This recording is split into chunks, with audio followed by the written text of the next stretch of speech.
Welcome back to the Takeout. Today is National Dog Day, and we're going to take a close look at it with a four-legged celebrity from Capitol Hill. Meet Babydog. She's an English bulldog owned by West Virginia Republican Senator Jim Justice. Babydog rides in a distinctive wagon through the halls of the Senate. And earlier today, I spoke with Senator Justice and a very much well-fed Babydog. Senator Justice, welcome to the program. And this is the first Zoom interview I've ever conducted with Babydog, so my welcome to Babydog as well. How is Babydog doing on National Dog Day? She's doing very good. Major, we are always dialed in and envious of you and all of the great work you do. But she's doing really good. We just did a thing at Rivers Health in Point Pleasant, West Virginia, where they opened a new emergency room. We were able to maybe get them a little bit of funding for that and everything, and it all worked out really good.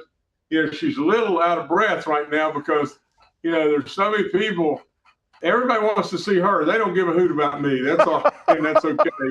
But they all want to get a picture with Babydog. She's sitting outside, so she's a little out of breath, but she's doing good. And we were talking before we started, Senator. Babydog weighs in at 60 pounds, so 63.8 pounds. Is that correct? Yeah, she was real proud that she didn't hit 64. She's 63.8.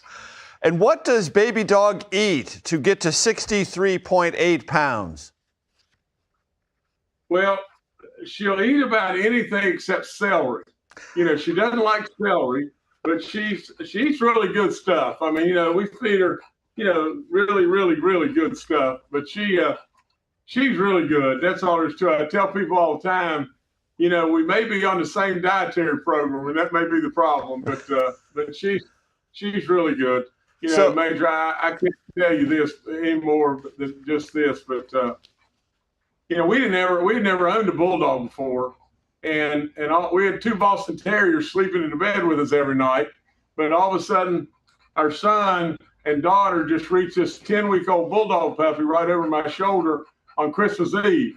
And we had one grandchild at that time, a little boy. He had just turned 2, and he would be walking around all the presents. He could talk, but not a big vocabulary naturally and everything. And he kept turning back saying, "Where'd that Babydog go?"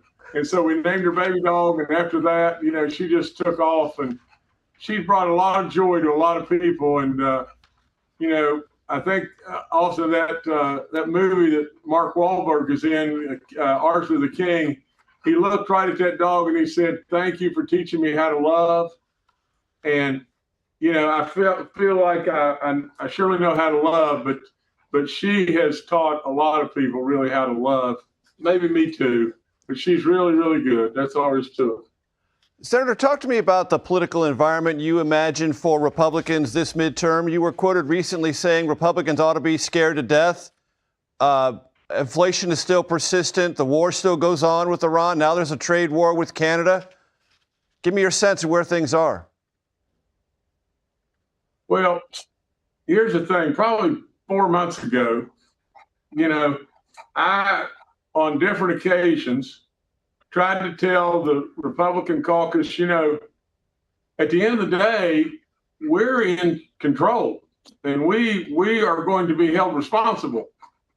And if we absolutely let the Democrats, that I really believe didn't even have a hand to play, if we let them go, they're great at playing their hand, and the Republicans are terrible at playing theirs.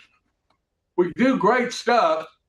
But some way, somehow, I related a lot of times to a pitcher pitching 9 straight perfect games, and all of a sudden, you're the pitcher and you're worried about them letting you in the game again, and which is crazy because we've done a lot of really, really, really good work.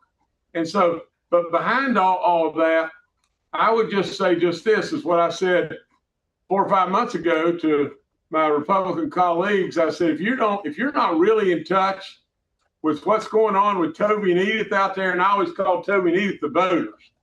If you're really not in touch with them and you're missing something here, and we've got a lot of people that are hurting, that's all there is to it. People are hurting all across this country. And no matter how much they love us, if they're hurting, they can't stand with us. And so with all that being said, I think if we don't really watch out, the midterm is going to be a not very good day in our neighborhood. And we should always, I'm always the guy that would say, you got to run through the finish line. And I think you've got to have some level of fear or afraid or whatever you want to call it, that absolutely keeps you on your toes. You don't take anything for granted. And really, we've done a lot of good stuff. And I love our president. I think he's done amazing stuff. And but at the same time, there's a lot of stuff that's hanging out there that's causing a lot of people a lot of grief. Before I let you go, Senator, which do you prefer, the Senate or the governor's mansion? And I'll spread that question to Babydog also, because there is some conversation in West Virginia you might run for governor again. Well, I'd say this, Major, I'm not good about teasing people and jerking people around. I don't do that. It was an incredible honor being the governor of the great state of West Virginia. And we were in a tough spot. I mean, that's all there is to it. When I walked in the door, it was not a pretty scene. And when I walked out of the door, things were going pretty daggone good. And we were really proud of all that stuff that we were able to do. And you see, Major, I'm a different kind of guy. I'm a guy that's just going to tell you the truth all the time. I don't want anything. I'm a politician that doesn't want one thing, other than to try to do what our forefathers did. You see, they stepped up and really served, but I don't know what I'm going to do. And, it's an honor beyond belief being a senator. And we've done a lot of good, a lot of good for this nation. And that makes me humble beyond belief.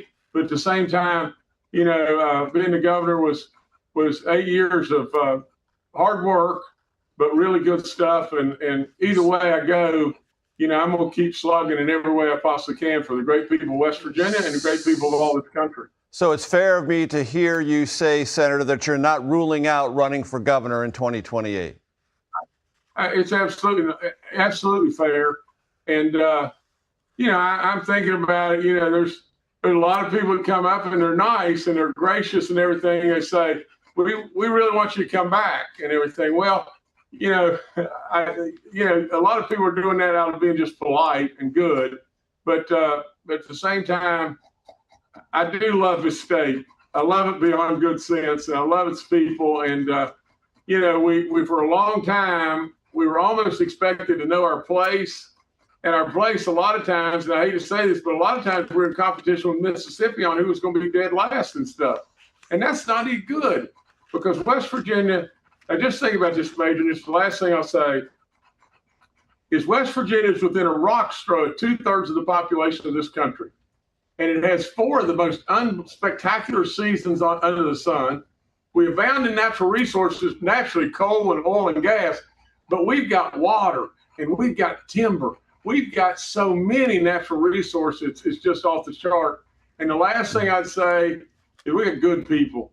They're smart people, they're craftsmen, they're the very best people. And I mean that from the bottom of my heart. Whether I ever run for another office, it doesn't matter. I mean it. And so with all that being said, if you've got those 4 points, how in the world can you be competing on who's going to be 50th and whatever? West Virginia is a diamond in the rough that everybody missed. And when I was the governor, a lot of people realized that. Senator Jim Justice and Babydog, I appreciate the time. Thank you very much. Thank you, sir. Here is our very friendly reminder. The Takeout is available as a podcast on Apple, Spotify, YouTube, and everywhere else. You can find each show there, as well as our long-form interviews, of which we do many.